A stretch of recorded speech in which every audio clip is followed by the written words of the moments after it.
couple of good friends. What more could you add to make it special?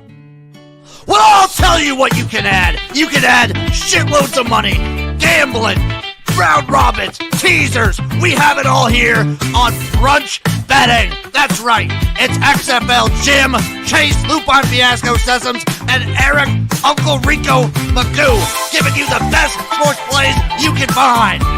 That's right, bitches. It's Brunch Time Betting.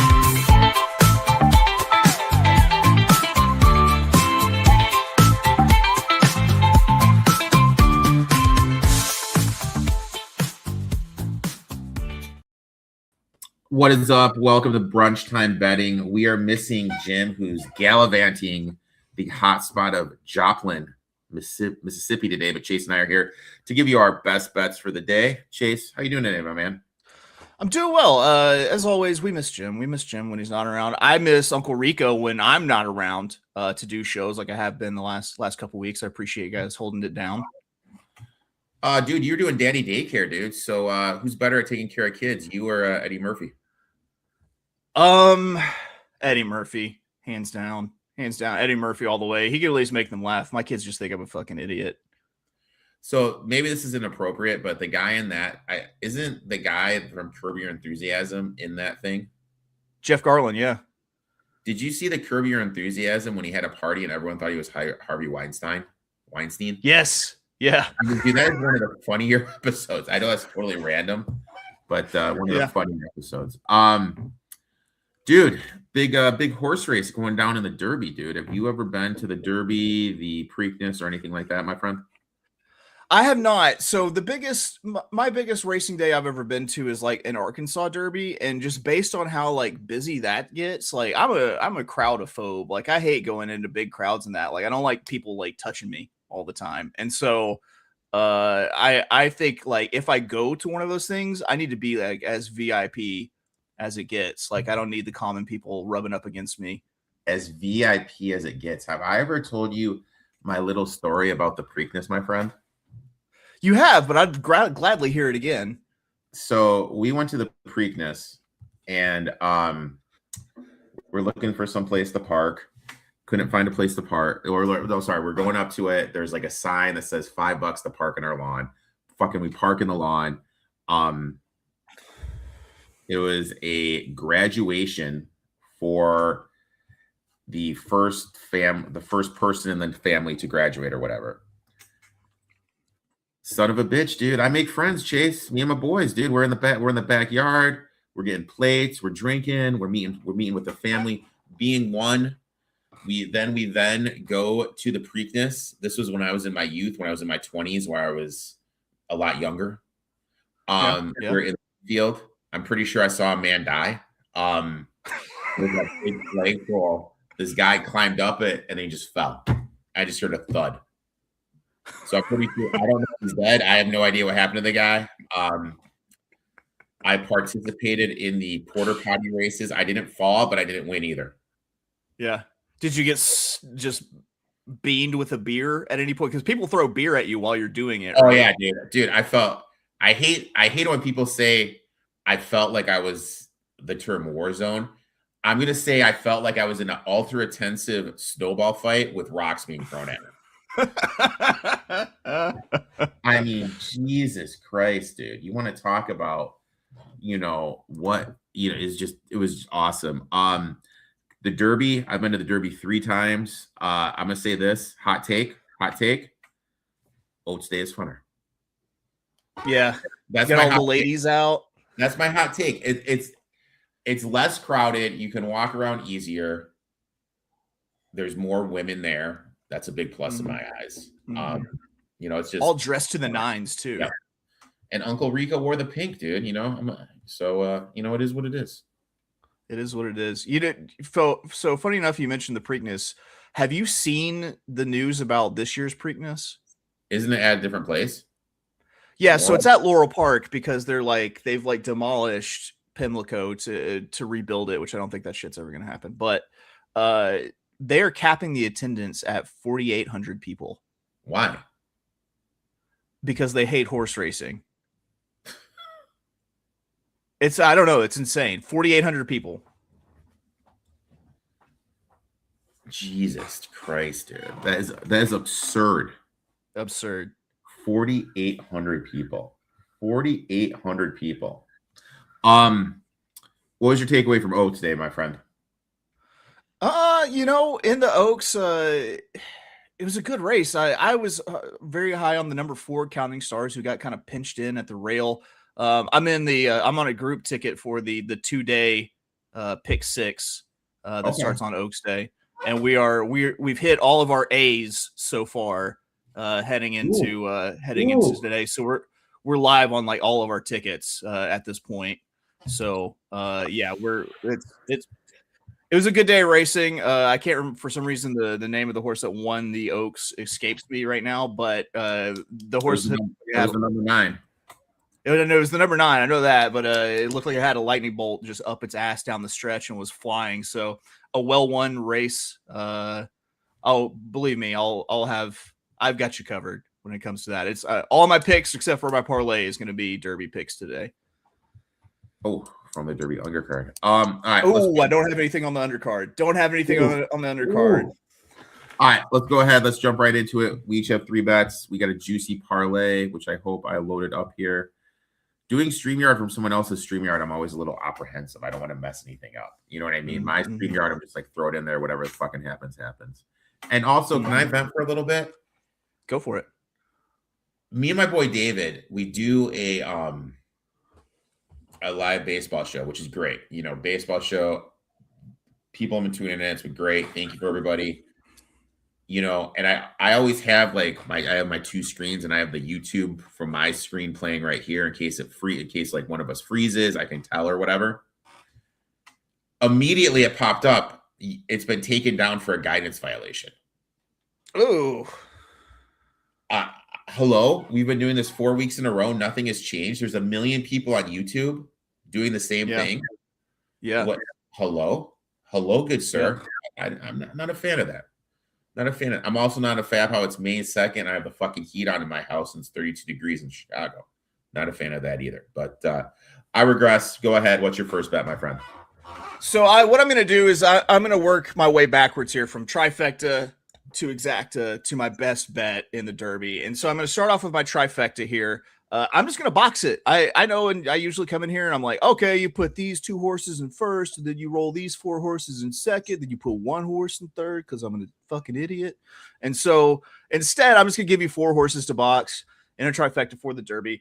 First one's going to be the number 1 Renegade, your winner of your Arkansas Derby. I will say I don't think that this horse wins because it drew the number 1 hole post position, which I refer to as the coffin corner. Just kind of takes away any chance that the horse might have to win. But I do like the horse to hit the board.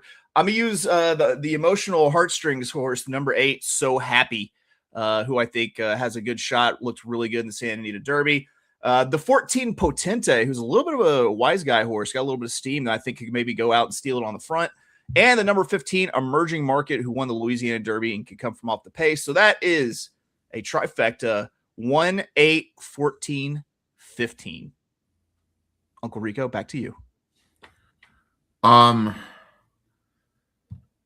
What about the Japan horse?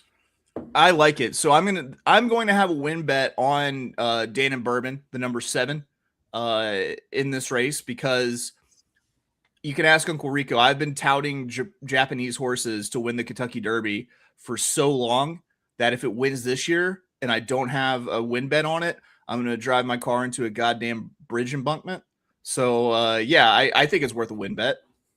I'm alive to him in the Oats Derby double.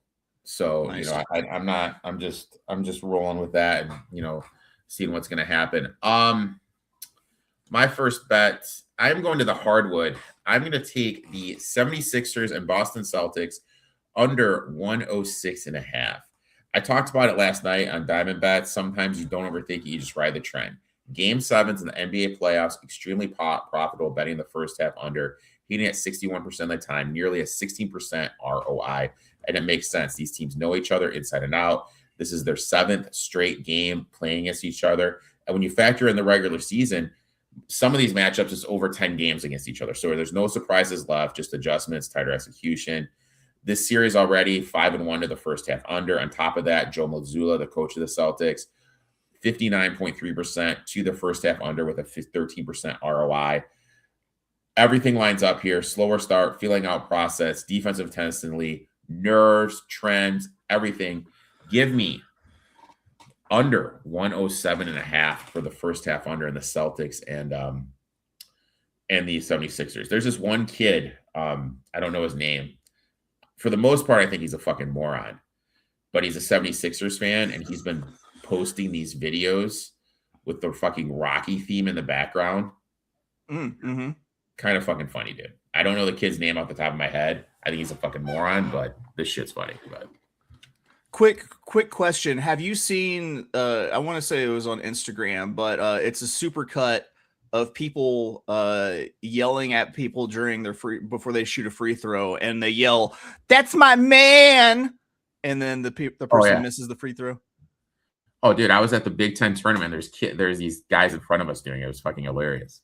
It's the best. It's the best shit ever. All right, my turn. Hilarious.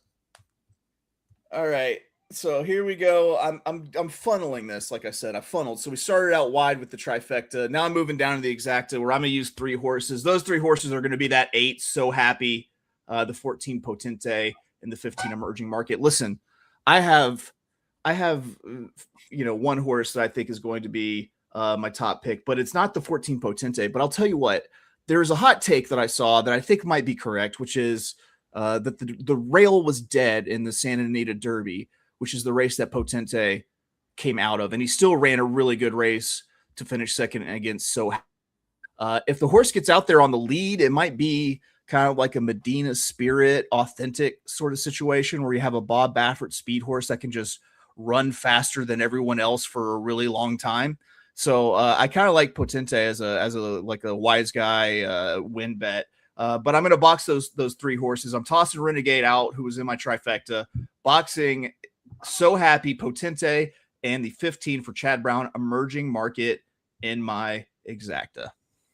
So is there just like wasn't Baffert suspended? Yeah. He was like maybe like 3 years, I think. He wasn't allowed to have a horse in the Derby, and it was because of Medina Spirit. Okay. That's what I thought. And then I like, so is he able to be there right now or not? Is this one of those things like in years past, they're like, oh, this is my secondary trainer, but I was the guy giving him all the drugs.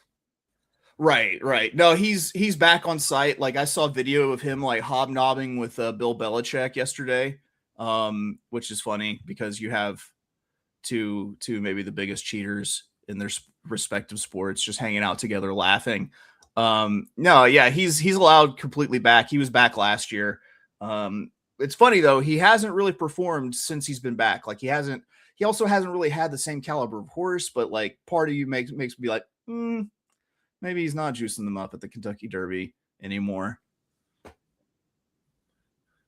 What was I going to say? I was watching it yesterday, and little to my surprise, we had Fanta, the college basketball guy, talking to Will Levis. I never would have expected that duo at Kentucky Oats. My next bet, I'm going to Sugar Shea LaGreas over 2.5 hits, runs, RBIs, plus 110. One of the hottest hitters in baseball over the last week. Near the top of the league in hits, top 5 in runs, but only 1 RBI in that stretch. That's where the opportunity is. He's hitting well, but the production fully hasn't caught up to it yet.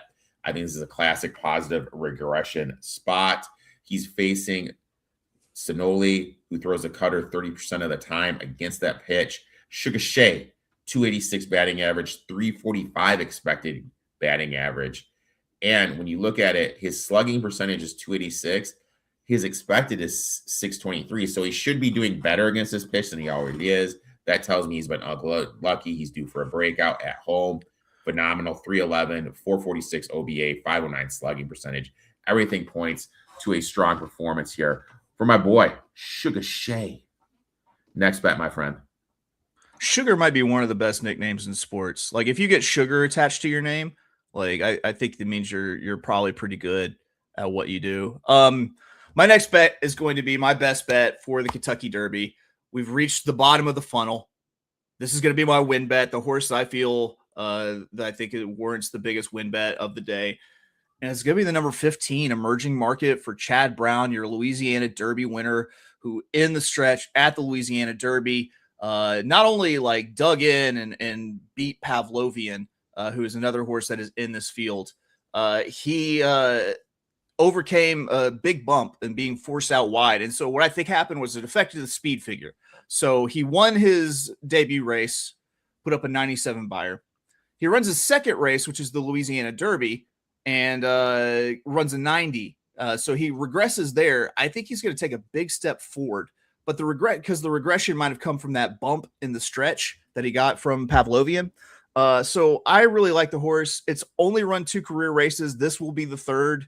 Didn't race as a 2-year-old, but Chad Brown is due. I like the looks. I like the how the horse fits the pace scenario. If emerging market is in the mix late, I'm not surprised at all. So that's my best bet for the Kentucky Derby. The number 15 emerging market for Chad Brown and Seth Klarevic. Okay. All right. So let me ask you this, dude. Now tell me if I'm crazy for this thought. Just tell me if I'm crazy straight up. So I'm alive to the 7 and 8. Okay, live to the Japanese horse and So Happy. Am I crazy if I play an exacta with everybody else over the 7 and 8? No, you're not crazy. You know what I mean? Just in case, like, yeah, you get some. You get some. You're going to what? There are 20 horses in the field, so that is going to be a $40 bet. I can almost guarantee you that if you have, unless it's like Renegade, I mean, I think no matter what, the exacta will pay better than $40. Yeah, I mean, even if it's like Renegade over whoever, Renegade over So Happy at a better price. So, yeah. All right. My next bet, I am going to Eldemario Vargas. Excuse me, over 1.5 hits, runs, RBIs. He's the hottest hitter in baseball right now. Over the past week, leading the MLB in hits, sitting top 5 in runs and RBIs, been absolutely locked in. Cleared this number in 3 straight, 4 of his last 5. He's actually a better hitter on the road than he is at home. He is batting .412 with a .444 OBA away from home against Shota, the Cubs pitcher, who throws the fastball nearly 50% of the time, nearly 50% of the time against right-handed hitters. Vargas, .467 batting average, elite slugging, 511 WOBA, and only a 12.8% whiff rate. This is a great price and a great matchup. And for the hottest hitter at baseball, we are getting this only at 1.5. With Shea, they bumped it up to 2.5. You know what I mean? So I'm getting this discounted price at plus 135. I absolutely love it. I'm actually pissed off because I put this in, then I did the write-up, and then I went to add this as my leg of the parlay. It actually went up over on our friends on BetMGM, and that brings us to our parlay right now, my friend. Why don't you tell us your leg of the parlay? Yeah, I'm taking the DC Defenders minus 3.5. They've looked like the best team in the UFL so far, and I feel like Dallas really gave us the blueprint last week when they played the Louisville Kings as to what you have to do to beat Dallas, which is you have to cover Tyler Vaughn's. You have to frustrate his name's escaping me right now. The Austin, the quarterback from Dallas. Give me his name. Austin Reed. You have to frustrate Austin Reed, and then you have to run the football. And those are all 3 things that I think DC is more than capable of doing. I think that covered. I saw it at 2.5 yesterday. It's bumped up to 3.5, now up to 4.5. I really like DC at the minus 3.5. I think they cover that pretty easily. I did Vargas. I just said why I like this guy. This is my favorite bet on the board. Shop around. The best price I was able to find was obviously the plus 358. And then if you want to play the Vargas bet straight, go to MGM. They got a plus 135. Everyone else has a plus 135. So that was a rookie mistake on my fault. God, it's my first time doing this. I can't freaking take the slide down. Chase, I'd like to thank you for taking time out of your day, coming on. When you tell the people where they can find you, all the good stuff coming on, and what you got going on this weekend, man? Oh man, I'm sitting around. I'm watching the Kentucky Derby Day on TV today, and then tomorrow I've got a kid's birthday party. Before you ask what the cake situation is, Uncle Rico, I'm gonna tell you it is Lilo and Stitch cupcakes. Ooh, ooh, I like a good cupcake, dude. I like a good cupcake. Yeah. Did I ever tell you about the cake my mom made for my sister? I mean, it was a 3-layer, and it had the yellow cake, a chocolate chip cake, and then a red velvet cake. Whew. I mean, you want to talk about the level of cake baking that was going on there. That's next level. That's impressive. And like my one friend, she's like this high level trainer. She's like, dude, this girl is so fucking fit. Like it's one of those girls you see and you're like, how the fuck are you that fit? Right. And you know, she's a personal trainer and everything. You know what she fucking does? She sells cakes. She's got the fucking willpower to not even fucking eat anything. I'm like, how can you make a cake this delicious looking and not even eat it? Yeah. Mind blowing. Mind blowing. Mind blowing. Yeah, I'm gonna watch the Derby. I'm gonna go to my boy Dano's house, watch a little bit of the Derby. My thing is, I'm trying to get 15,000 steps a day, so I'm gonna probably have to go on a nice little long walk with the doggy after this, my friend. So My man's Kool-Aid. I can't wait to. I love Kool-Aid. he's Kool-Aid's a good guy. the best. He's a good guy. Give the man a follow. Give myself a follow. Fuck, give Jim a follow. He's gallivanting in Joplin, Mississippi. So if you see him in the streets there, say hi. We'll be back next week. Talk soon, my brother. Love you, buddy.